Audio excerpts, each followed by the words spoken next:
new place, new vibes, new me. Hi, Charles here. Good morning. It's Thursday, and yes, we're in a new place. As you can see in my background, dito ako sa Vista Mall, Taguig. Naglalakad ngayon, and it's my first content for February.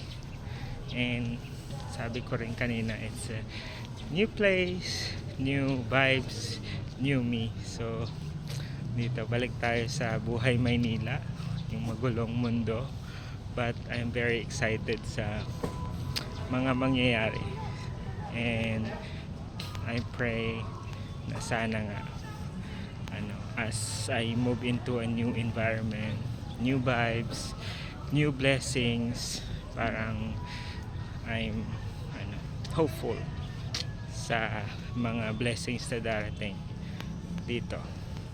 Let me fly again, and yun, for my family.